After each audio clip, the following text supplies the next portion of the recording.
Buckle up, Winifred! This is my book talk on The Secret History. The author of The Secret History is Donna Tartt, and the genre is realistic fiction, mystery, thriller. Known as the author of the Pulitzer Prize-winning book The Goldfinch, along with The Little Friend, born in 1963, she was a bookish child, and when she was 5, she wrote her first poem.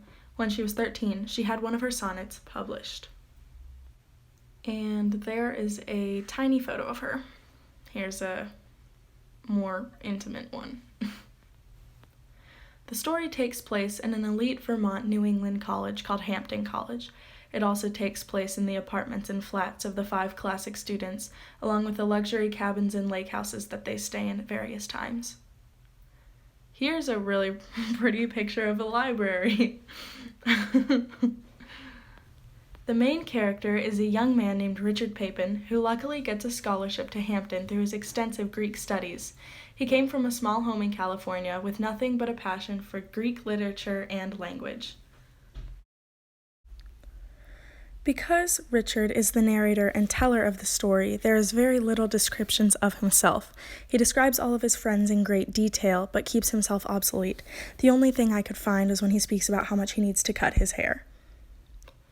As Richard delves deeper into the world created by his professor Julian, he becomes exposed and witnesses dark wrongdoings amongst his group, and eventually gets caught up into the guilty party. After killing one of the friends in their clique, they have to go to his parents' house for the funeral, creating a complete meltdown that destroys all of their mental stability, prompting suicide and other problems. Not quite what one expected, but once it happened, one realized it couldn't be any other way, and that's on page 506. A college student named Richard Papin joins a Greek literature and classics class and befriends 5 eccentric students in the class. After studying Bacchus, the god of wine, merriment, and madness, they find ways to reach the god's level of insanity. They have to learn how to cover up the crimes they've done while under his influence and ensure their secrets remain secrets forever. The mood is best described as dark, studious, and romantic. "But how," said Charles, who was close to tears, "how could you possibly justify cold-blooded murder?" Henry lit a cigarette. "I prefer to think of it," he had said, "as a redistribution of matter."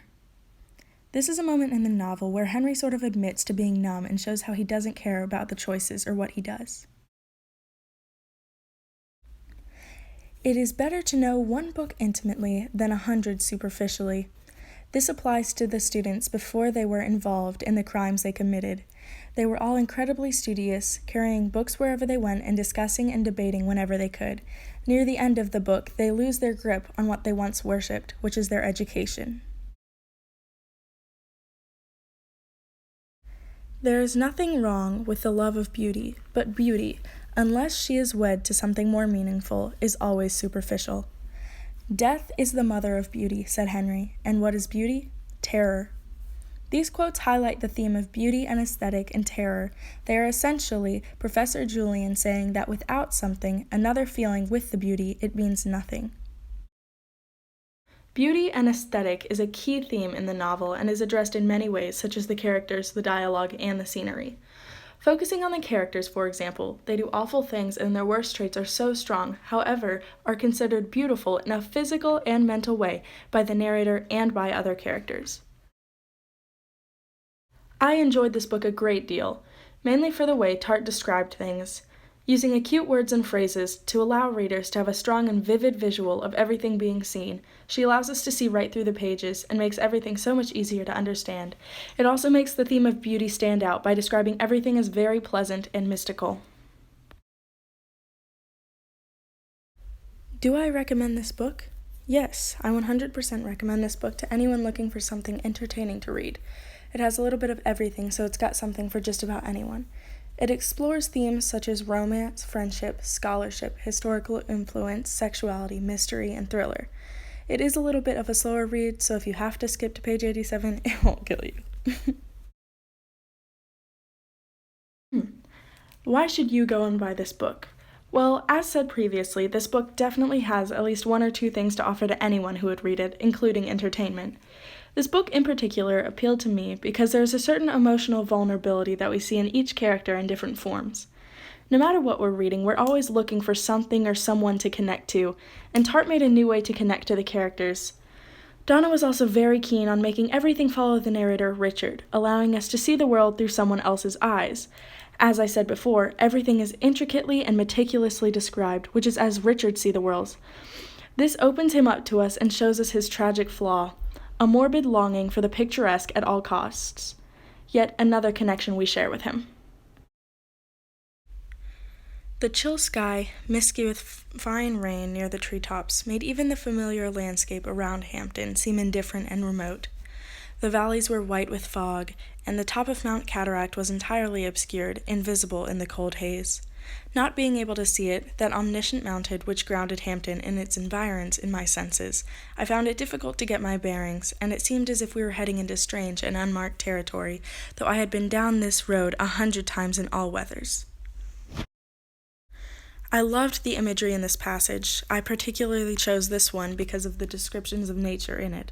I like how ominous and beautiful Tart makes their trip sound. In just this paragraph alone, she highlighted the theme of terror and beauty, along with many other parts in the novel. A sudden wind rustled through the birches. A gust of yellow leaves came storming down. I took a sip of my drink.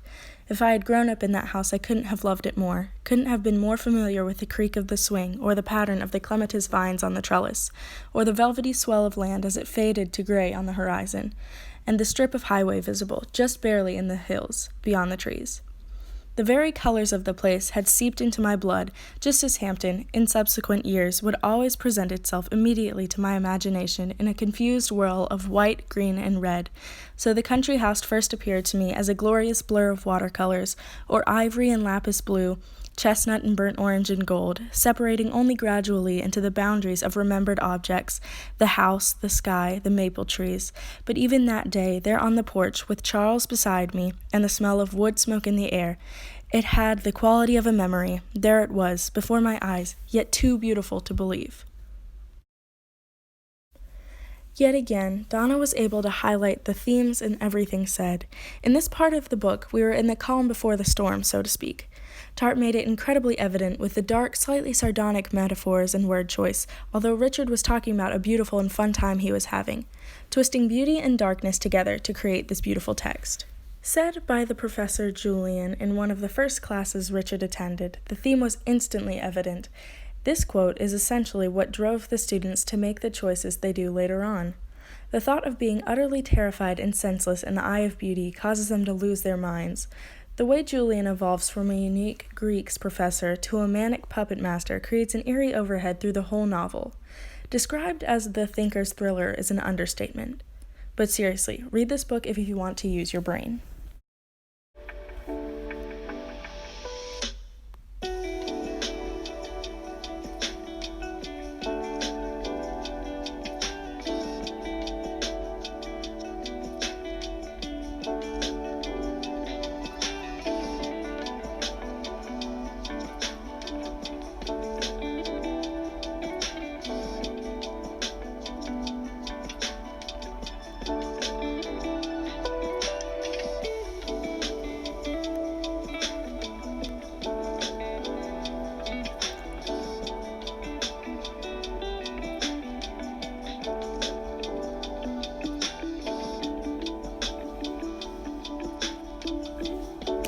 Okay, that's enough.